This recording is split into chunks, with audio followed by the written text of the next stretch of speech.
교회란 무엇이겠습니까? 오늘날 교회가 사회로부터 지탄받는 이유는 딱 한 가지입니다. 왜 지탄을 받을까요? 교회가 무엇인지 바른 정의를 몰라서 그렇습니다. 우리가 사도행전 말씀을 따라가는 이유가 무엇입니까? 교회가 무엇인지 알기 위함입니다. 교회가 처음부터 시작된 것은 아니었습니다. 하나님께서 교회를 만드시고 세우셔서 교회라고 하는 그러한 모임이 발생하게 되었는데, 그 처음 생긴 그 교회가 초대교회고, 그 초대교회의 시작이 사도행전에 어떻게 교회가 시작되었는지를 나와 있습니다. 그래서 이 교회라고 하는 것을 우리가 따라갈 때는 이 사도행전에 나타난 그 교회의 원형적인 모습을 바라보면서 우리도 그렇게 교회를 한 걸음 한 걸음 따라가면 되는 겁니다. 교회라고 하는 것은 제도도 아니고, 교회라고 하는 것은 건물이나 교단이 아닙니다. 교회라고 하는 것은 나 자신입니다. 내가 어느 곳에 있든지 내가 그곳에서 하나님을 찬미하고 하나님께 찬양하고 예배드리면 그곳이 바로 교회가 될 수 있는 것입니다. 그것을 알지 못하면 우리는 이 시대에 하나님의 뜻과 정반대의 교회의 모습을 추구하며 따라갈 수밖에 없는 것입니다. 교회만 크게 지으려고 하고 외형적인 것만 부풀리려 하는 그런 교회의 모습은, 사도행전에서 나타난 교회의 모습은 절대 아니라는 겁니다. 그러면 어떻게 되느냐? 교회가 종교적 집단이 되어져 가는 거죠. 종교적 집단이 되어져 가게 되면 그 안에는 생명력은 다 사라지고 기득권과 권력만이 남루하게 되는 것입니다. 교회는 여러분 절대 그렇게 되어서는 안 됩니다. 이런 말씀을 기억하면서 우리가 사도행전을 통해서 교회가 어떻게 변화되어져 가고 어떻게 성장하고 어떻게 부흥해 나가는지를 우리가 잘 살펴서 우리 미래로 교회도 그런 교회를 지향하며 나아가는 그런 교회가 되어야 될 줄로 믿습니다. 이런 말씀을 기억하시고 오늘 말씀을 또 잘 한번 들어보시기를 바랍니다. 우리 11절에서 13절까지의 말씀 한번 보십시오. 우리가 드로아에서 배를 떠나 사모드라게로 직행하여 이튿날 데아폴리로 가서 거기서 빌립보에 이르니, 이는 마게도냐 지방의 첫 성이요 또 로마의 식민지라. 이 성에서 수일을 유하다가 안식일에 우리가 기도할 곳이 있을까 하여 문밖 강가에 나가 거기 앉아서 모인 여자들에게 말하는데 라고 말합니다. 여러분, 바울이 드로아에서 배를 탔습니다. 배를 타고 갑니다. 원래 계획은 어떻게 되었습니까? 터키 지방이었던 소아시아 북쪽 지방으로 가려고 했는데, 그쪽으로 가는 길이 막혀서 드로아로 내려와 보니까 드로아에서 마게도니아 사람 한 사람이 마게도니아로 건너와서 우리를 도우라라고 하는 그런 환상을 보게 되었죠. 그래서 바울과 그의 일행들은 즉시로 드로아에서 이제 마게도니아로 떠나게 되는 겁니다. 오늘 11절 말씀해 보니까 바울의 일행은 누가 가게 되냐면은 바울과 실라 그리고 루스드라에서 디모데가 합류를 하죠. 그리고 또 합류를 하는 또 다른 서신서에 보면은 요때 누가 또 합류를 하게 되냐면은 이 사도행전의 저자였던 누가가 합류하게 됩니다. 그럼 모두 몇 명입니까? 4명이 되죠. 남자 4명. 바울 또 실라 또 누가 갑니까? 또 디모데가 가고요. 또 누가가 가고, 이렇게 4명이서 이 2차 전도 여행이 시작이 되는 것입니다.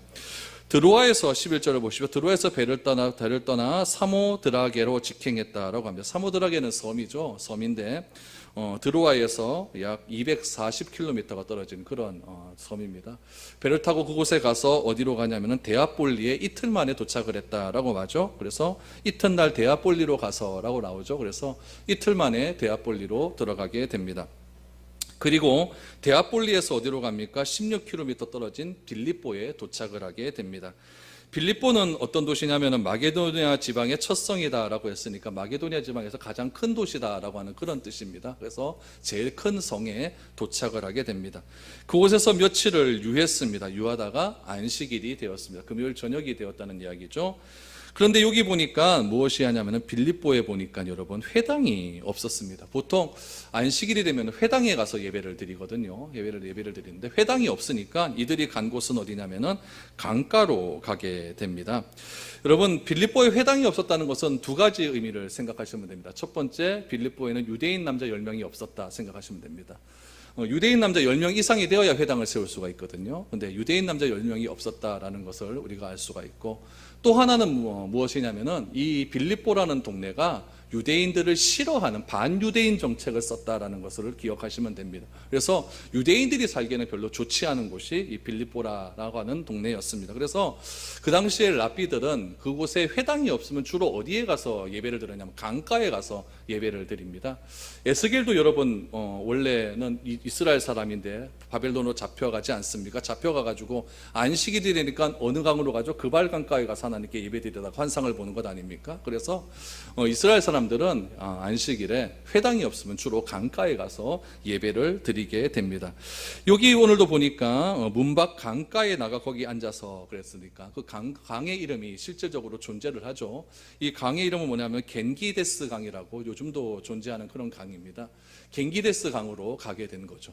그곳에 갔더니 어떤 여자들이 기도하고 있었다는 이야기입니다. 그래서 그들에게 말을 걸게 되죠. 거기서 바울과 그 일행이 빌립보에서 첫 번째 여인을 만나게 됩니다. 그 여인이 바로 루디아라고 하는 여인이죠. 여러분, 그런데 우리 11절에서 13절을 다시 한번 보십시오. 중요한 말이 나옵니다. 바울이 빌립보에 가서 가장 먼저 한 일이 무엇이었을까요? 바울이 빌립보 가서 가장 먼저 한 일은 수일을 먼저 유했죠. 유하다가 안식일에 우리가 뭐 할 곳이 있을까? 기도할 곳이 있을까 하여 안식일에 회당을 찾았습니다. 그러니까 바울이 빌립보에 가서 제일 먼저 한 일은 무엇이냐면은 바로 기도하는 일을 시작했다는 겁니다. 여기서 알 수 있는 한 가지 중요한 사실이 있습니다. 교회는 기도로 시작된다는 겁니다. 빌립보 교회는 무엇으로 시작된 교회냐면 기도로 시작된 것입니다. 정치적인 탄압에 의해서 시작된 것도 아니고 또 자기애를 내세우기 위해서 시작된 것도 아니고 기도할 처소를 찾다가 시작된 곳이 빌립보 교회였다는 것을 알게 됩니다. 겐기데스 강에서 기도를 하나 찾다가 사람을 만나게 되죠. 그러면 여러분, 이 일은 누가 꾸민 일이겠습니까? 하나님이 꾸민 일이겠죠. 하나님은 원래 터키 북쪽 지방 북아시아 쪽으로 가라고 했는데 거기서 길을 막아버리시고 지금 유럽으로 건너가게 하시지 않습니까? 그럼 왜 바울을 유럽으로 건너가게 하셨을까요? 한 사람을 만나게 하기 위함입니다. 그 한 사람이 하나님에 의해서 준비가 되었다는 거죠. 그래서 그 준비된 사람을 바울이 만나는 겁니다. 누구입니까? 바로 루디아라고 하는 여인이라는 거죠. 여러분들이 사회생활하면서 만나는 사람을 소중히 여기십시오. 그 만나는 사람이 하나님께 특별한 계획에 있어서 만나게 하신 사람일지 모른다는 이야기입니다. 그래서 우리가 만나는 한 사람 한 사람들을 귀하게 여기시고 그 사람들에게 복음을 전하는 일을 우리가 최선을 다해야 된다는 것을 우리가 오늘 여기를 통해서 알게 된다는 것입니다. 바울이 루디아라고 하는 여자를 만나게 됩니다. 교회는 기도로 시작되었고 기도는 사람을 준비하게 하고 결국 사람이 기도로 준비하게 되자 만남이 이루어졌다는 이야기입니다. 하나님이 이 만남을 준비하셨다는 것입니다. 여기 오늘 13절 말씀해 보니까 거기 앉아서 모인 여자들에게 그랬으니까 루디아만 있었던 것이 아니고 여자들 몇 명이 있었던 것 같습니다. 그 중에 한 사람이 주목받고 있는 겁니다. 그 여인을 한번 살펴보겠습니다. 14절 보십시오. 두아디라시에 있는 자색옷값 장사로서 하나님을 섬기는 루디아라 하는 한 여자가 말을 듣고 있을 때에 주께서 그 마음을 열어 바울의 말을 따르게 하신지라. 그와 그 집이 다 세례를 받고 우리에게 청하이르되 만일 나를 주 믿는 자로 알거든 내 집에 들어와 유하라 하고 강건하여 머물게 하니라. 여러분, 두아디라시라고 하는 시에 사는 한 여인을 만나게 되죠. 그 여인이 루디아다라고 말합니다. 이 두아디아라고 하는 시는 옷으로 굉장히 유명한 시입니다. 우리 명품에 유명한 나라가 무슨 어디죠? 프랑스, 그렇죠? 파리 가면 명품 쫙 깔려 있다 그래서 파리로 패션 쇼핑하러 가지 않습니까?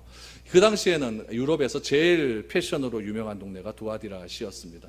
두아디라시에서 제일 잘 나가는 옷이 있었는데 그 옷이 무엇이냐면 자색 옷이었습니다. 옷감을 이렇게 염색하는 일을 굉장히 잘했던 것 같아요. 그래서 그 중에서도 옷감 연색 중에서 이 자색이라고 하는 그 옷이 그 당시에 제일 잘 사는 사람들이 입었던 그런 색깔의 옷이었다고 합니다. 그래서 이 루디아라고 하는 여인은 남편과 사별했다라고 이렇게 알려지고 있는데 사별해서 사업을 시작한 거죠. 사업을 했는데 이 두아디아에서 옷장사를 해서 크게 돈을 번 그런 여인으로 우리에게 알려져 있었습니다. 그런데 이 여인이 어떤 사람이었느냐? 14절 보니까 하나님을 섬기는 여인이었다라고 우리에게 말을 합니다. 여러분, 이 루디아는 유대인이 아니에요. 이방인 여자입니다. 이방인 여자인데 어떻게 이 이방인 여자가 하나님을 섬길 수 있었을까? 그 당시에는 유대인 남자들이 복음을 증거하러 다닐 때 여자들에게는 잘 이렇게 만나지 않거든요. 오늘 이 강가에서 이 여인들을 만났다고 하는 것은 이건 특별한 일들이에요. 여인들하고 잘 이야기도 하려고 하지도 않았고, 남자들하고는 주로 이렇게 이야기하는 그런 시대적 분위기 속에서 이 루디아가 여이라고 하는 이 여인이 복음을 들었다고 하는 것은 굉장히 큰 일입니다. 복음을 듣고 하나님을 섬겼다라고 이야기를 하고 있는 겁니다.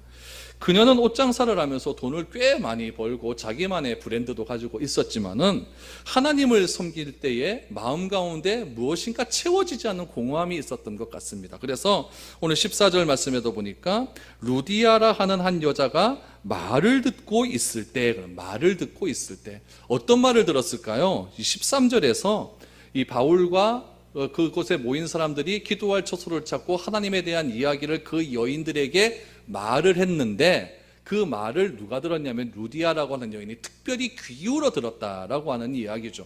하나님의 말씀을 귀 기울여 들었을 때에 뭔가 자기 마음에 있었던 공허함들이 채워지는 느낌을 받게 되었다는 이야기죠. 그러면서 하나님은 이렇게 말씀합니다. 14절 계속해서 보시면은 주께서 그의 마음을 여셨다라고 말을 합니다. 집중해서 하나님의 말씀을 들으려고 애를 쓰고 마음이 공허함에도 불구하고 그 공허함을 세상적인 소유의 가치로 채우는 것이 아니라 하나님의 말씀이 자기에게 왔었을 때에 그 말씀을 들으려고 애쓰는 사람에게는 하나님께서 그의 마음을 열어주신다는 사실을 오늘 이 말씀을 통해서 알게 됩니다.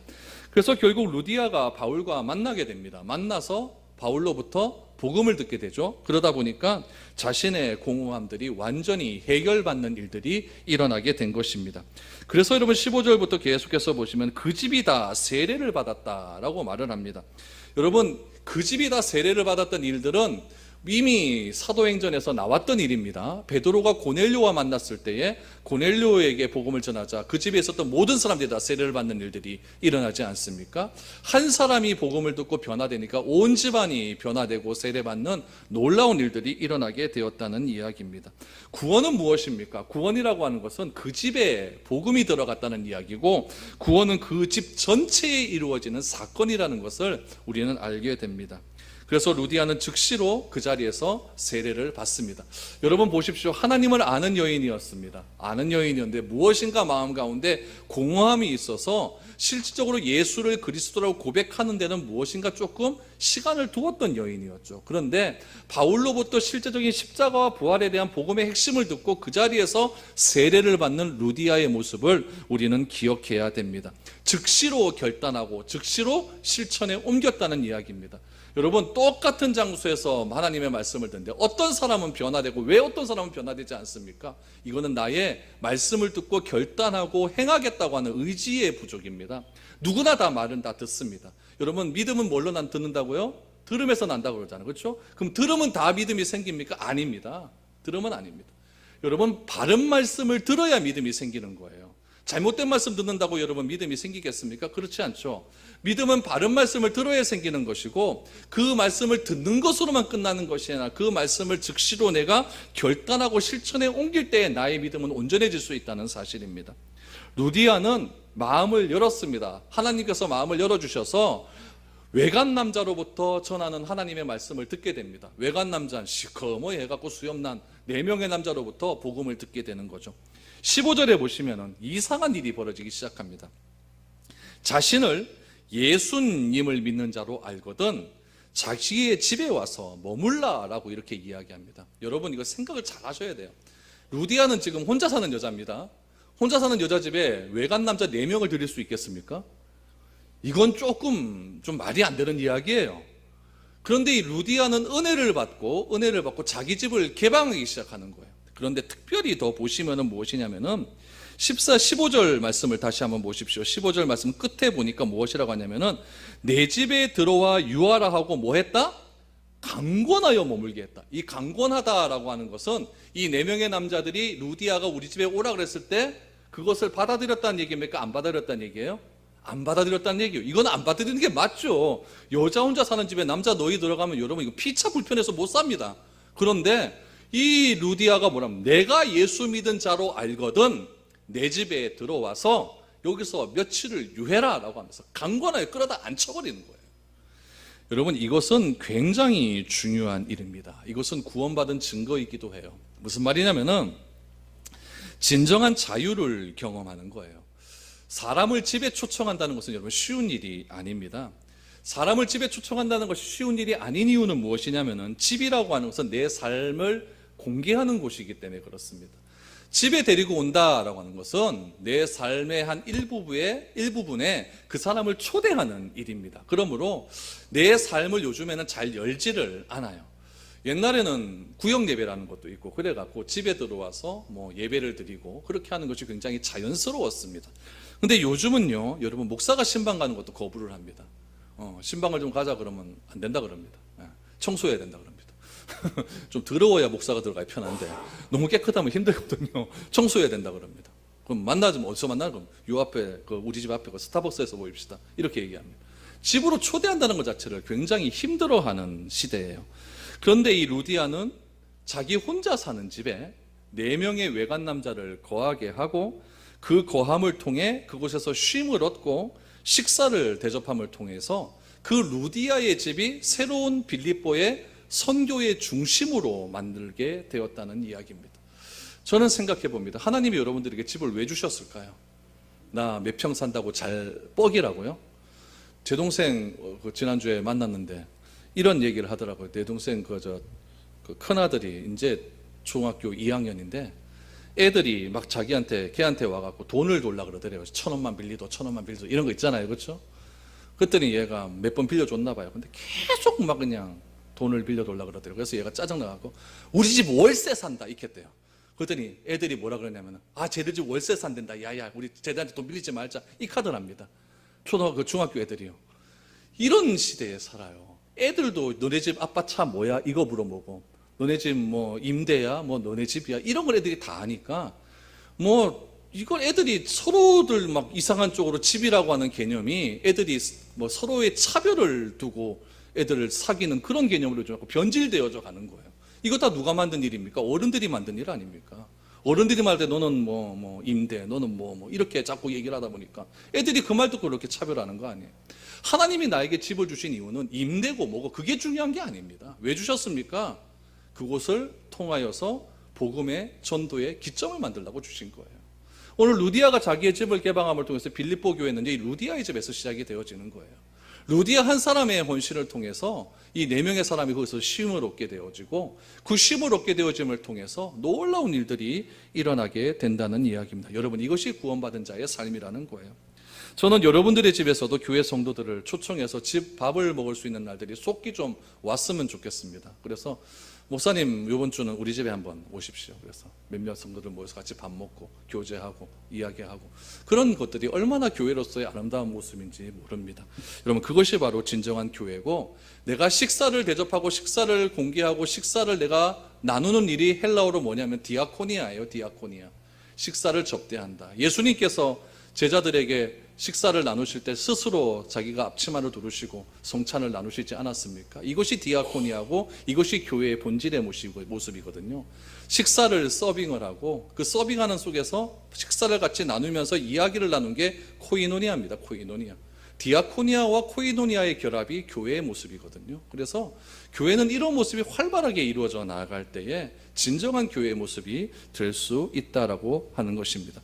여러분 교회라고 다 같은 교회가 아니에요. 제가 성경 구절 하나 보여드릴게요. 갈라디아서 3장 28절 한번 읽어보죠. 시작. 너희는 유대인이나 헬라인이나 종이나 자유인이나 남자나 여자나 다 그리스도 예수 안에서 하나니라. 여러분 옛날에는요 유대인이 헬라인을 인간 취급을 안 했습니다. 인간 취급을 안 했어요. 유대인들은 요즘 사마리아 땅을 지나가지도 않았습니다. 사마리아는 개 같은 사람이라고 여겼어요. 또 보십시오. 종이나 자유인이나 종은 누굽니까? 노예 아닙니까? 자유인은 종의 주인이에요. 종과 자유인은 종과 주인은 철저하게 구별된 신분의 격차가 있는 거예요. 특별히 남자나 여자나 여러분 그 당시는 여자를 인간 취급했습니까? 수로도 세지도 않지 않았습니까? 남자나 여자나 그러니까 이거는 신분 사회에서 철저하게 구분되어 있었던 그런 사람의 격지고 그냥 구별되어 있는 삶이었는데, 그것이 어디하에서 하나라고요? 예수 안에서 하나다라고 바울은 선언합니다. 여러분, 이것이 교회입니다. 교회는 남자나 여자나 차별이 없어야 됩니다. 교회는 여러분 가진 자나 못 가진 자나, 뭐 키 큰 자나 키 작은 자나, 배운 자나 못 배운 자나 차별이 없는 것이 바로 교회라는 것이에요. 바울은 지금 그것을 굉장히 강조하고 있는 것이죠. 예수 안에서 서로의 막힌담이 허물어져 가는 것이 바로 교회라는 이야기입니다. 이 일을 누가 하십니까? 바로 하나님이 하신다는 거예요. 이 하나님이 하시는 일을 누구를 통해서 하신다는 겁니까? 오늘 본문을 통해서 보니까 바울과 그의 일행을 통해서 하시는 거고, 바울과 그의 일행의 말을 듣고 누가 마음이 열린 거예요? 루디아가 마음이 열려서 그 일에 자기가 헌신하게 되는 일이 일어나고 싶은 겁니다. 여러분, 누가는 왜 이 일을 지금 기록하고 있을까요? 누가가 디모데하고 만난 일들을 자세하게 기록했습니까? 아닙니다. 누가가 바울과 바나바가 만난 일들을 자세히 기록했습니까? 그렇게 자세히 기록하지 않습니다. 그런데 바울과 루디아의 만남은 어떻게 이루어졌다는 것을 어느 정도 자세히 기록하고 있는 이유는 무엇이냐면은, 이 사건은 하나님의 사건이라는 이야기예요. 다시 말하면 선교는 이렇게 이루어진다는 겁니다. 전도는 이렇게 이루어진다는 거예요. 한 사람이 집을 열고 한 사람이 집을 공개해서 내가 코이노니아와 디아코니아적인 그런 삶을 공개할 때에 전도가 그렇게 이루어진다는 이야기죠. 그래서 빌립보 교회의 루디아의 집에서 빌립보 교회가 시작되었다는 이야기입니다. 저는 여러분들의 교회 집에서도 그런 일들이 시작되어질 수 있기를 축복합니다. 그것이 진정으로 하나님께서 나에게 집을 주신 이유예요. 그래서 바울은 빌립보에서 이 루디아라고 하는 여인을 만나게 됩니다.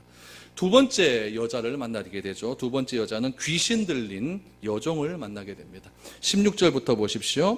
우리가 기도하는 곳에 가다가 점치는 귀신 들린 여종 하나를 만나니 점으로 그 주인들에게 큰 이익을 주는 자라. 그가 바울과 우리를 따라와 소리질러 이르되 이 사람들은 지극히 높은 하나님의 종으로서 구원의 길을 너희에게 전하는 자라 하며 이같이 여러 날을 하는지라. 바울이 심히 괴로워하여 돌이켜 그 귀신에게 이르되 예수 그리스도의 이름으로 내가 내게 망하노니 그에게서 나오라 하니 귀신이 즉시 나오니라. 빌립보 지방에서 또 한 여인을 만나게 됩니다. 그 여인은 누구였습니까? 한 귀신 들린 사람이 있었는데, 여종이 있었는데, 여자가 있었는데, 이 여자를 이용해서 돈 버는 사람이었습니다. 그런데 이 귀신 들린 여종이 바울과 그의 일행을 알아보았습니다. 여러분, 이게 기가 막힌 거예요. 그냥 사람은 예수가 누군지 모릅니다. 그런데 귀신 들린 사람은 알았다는 이야기예요.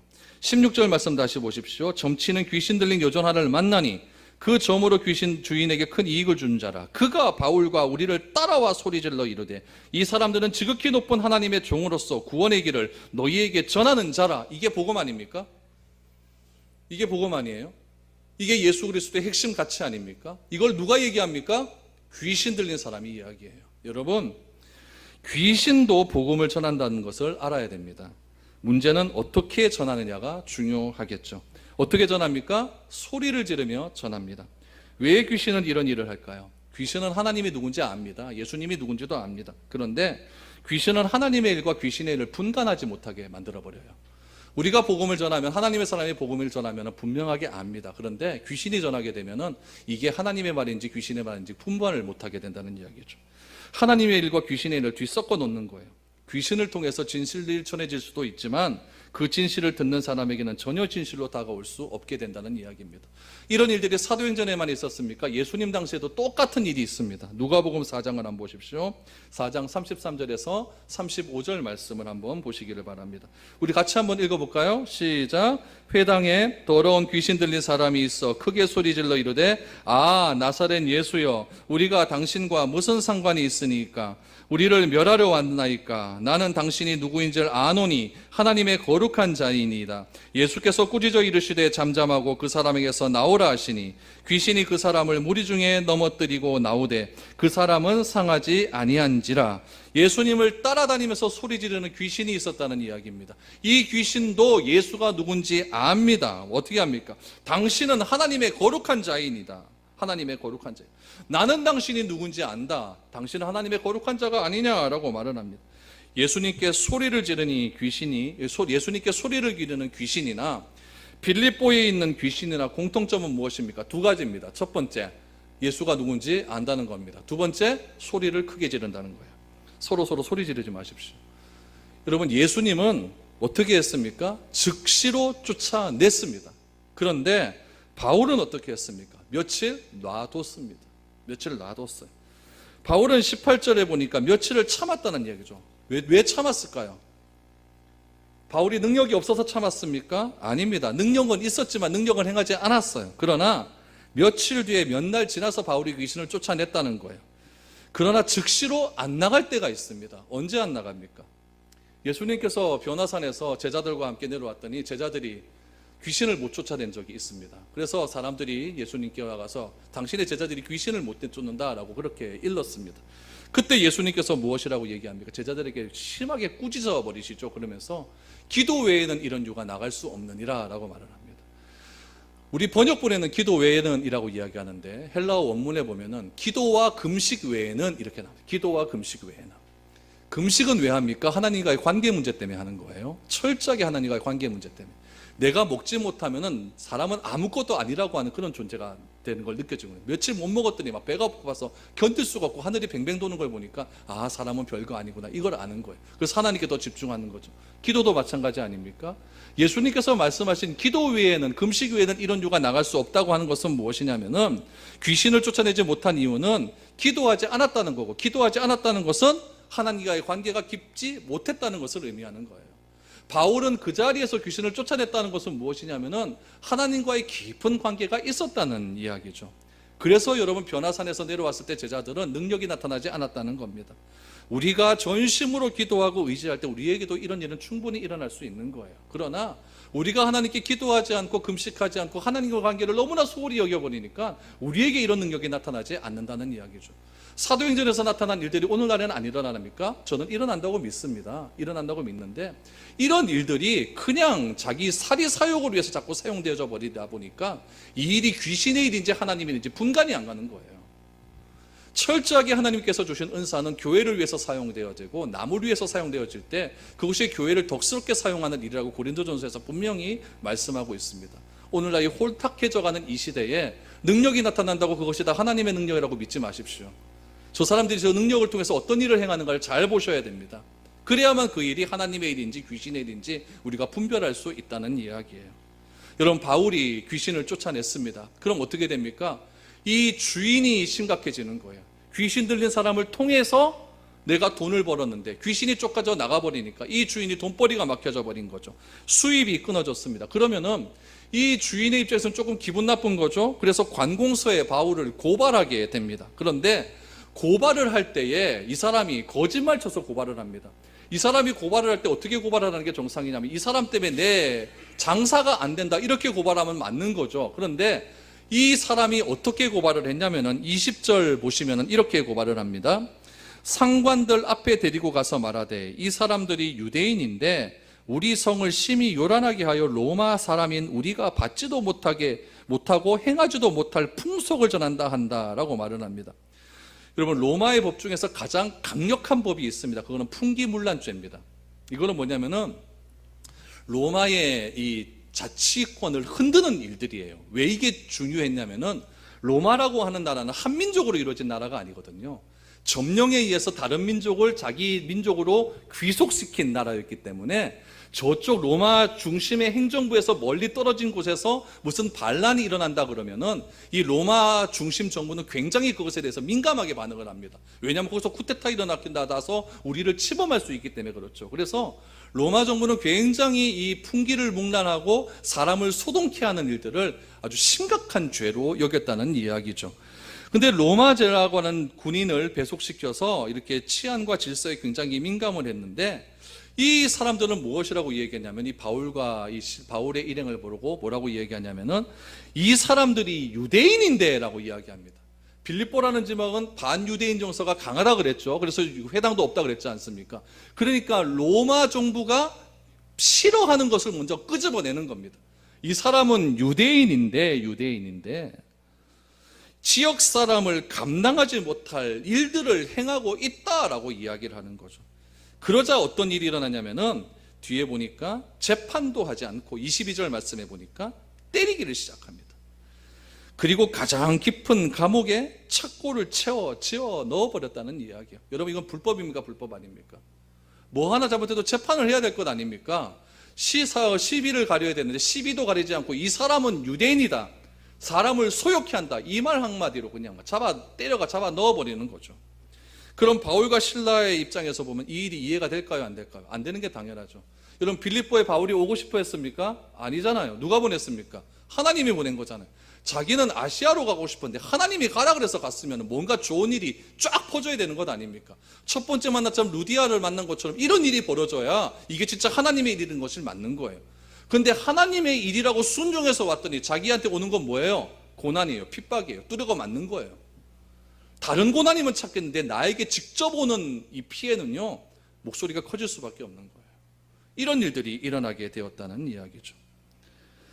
그럼에도 불구하고 성령님께 순종해서 갔음에도 불구하고 이런 일이 기다리고 있습니다. 잘 아셔야 됩니다. 하나님을 믿는다고 내가 주님께 매일매일 기도한다고 내 앞길이 평탄하게 되어지는 것은 아니라는 이야기입니다. 고난이 올 수도 있습니다. 그러나 그 고난의 길도 하나님께서 합력하여 선을 이루시는 길이라는 것을 내가 믿는 것, 그것이 진짜 그리스도인입니다.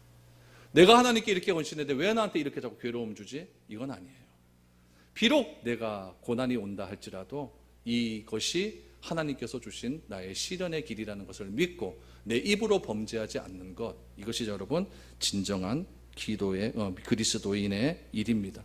오늘 바울을 보십시오. 25절에 보니까 한밤중에 바울과 실라가 기도하고 하나님을 찬송했다라고 말을 합니다. 어떻게 이런 일이 가능할까요? 많이 맞았을 거예요. 그럼 입 퉁퉁 붓고 막 이렇거든요. 찬양이 나올까요? 안 나오는 게 맞죠. 근데 찬양하고 기도합니다. 그랬더니 누가 놀랍니까? 누가 놀란다 그래요? 25절에 보니까 죄수들이 듣고 여러분 감방을 지키는 사람들이 놀라는 일들이 벌어지게 됩니다. 여러분, 마음이 상해서 기도할 수는 없지만 기도하겠다는 결단은 틀림없이 필요한 거예요. 여러분, 이것이 그리스도인의 삶이라는 이야기죠. 세상 사람들과 똑같은 선택의 길은 무엇이냐? 이럴 때 불평하는 게 선택의 길입니다. 그러나 그리스도인은 이럴 때에 기도하고 찬송하면은 같이 옆에 있던 사람이 듣고 놀라게 되는 거예요. 그러자 어떤 일이 일어납니까? 26절에 보니까 큰 지진이 나서 옥토가 움직이고 문이 다 열리며 모든 사람의 매인 것이 다 벗겨진지라. 이 일 이후에 여러분, 간수가 사람들이 바울의 일행들이 모든 착고가 풀려주고 밖으로 나가게 되니까 이 간수가 칼을 들어서 자결하려고 하는 그런 일들이 벌어집니다.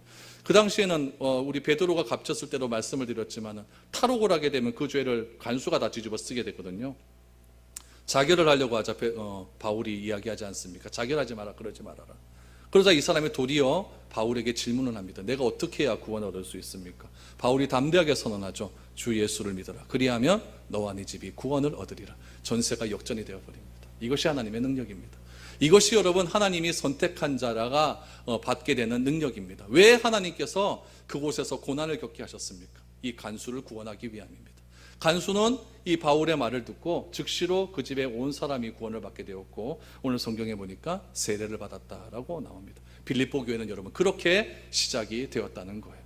그러면 여러분, 하나님을 믿는 사람들이 이렇게 맨날 고난 받고 그냥 그렇게 다녀야 됩니까? 절대 그렇지 않습니다. 오늘 우리가 읽었던 저 뒤에 말씀을 보시면은 36절 말씀을 보면은 여러분, 간수가 그 말을 이제 바울에게 전하고 이제 그 간수들이 로마 정부에게 얘기해서 이 사람은 풀어놓자라고 이렇게 얘기해 줍니다. 이 사람은 감당할 사람이 아니다.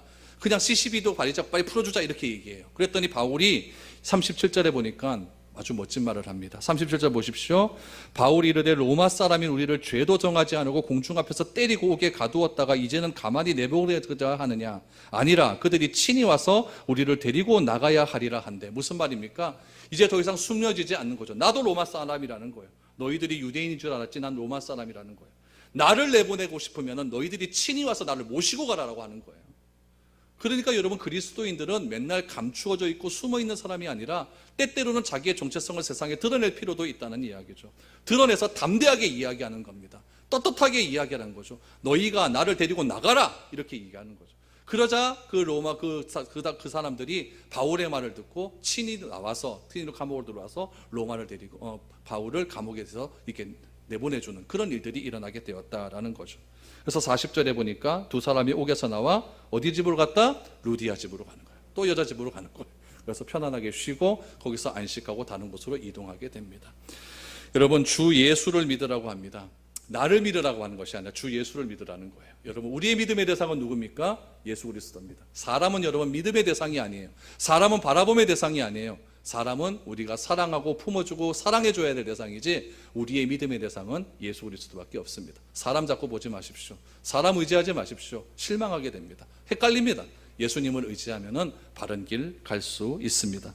여러분, 우리 교회에 이런 일들이 일어날 수 있기를 소망합니다. 내 앞에 일어나는 약간의 고난을 가지고 판단하고 정죄하지 마시고 그 일을 통해서 하나님께서 어떻게 이루어져 가는지를 우리가 잘 알았으면 좋겠습니다. 그래서 우리 미래로 교회를 통하여서 이 사도행전적인 놀라운 역사가 날마다 충만하게 경험되어지는 그런 귀한 일들이 우리 가운데 넘쳐날 수 있기를 축복드립니다.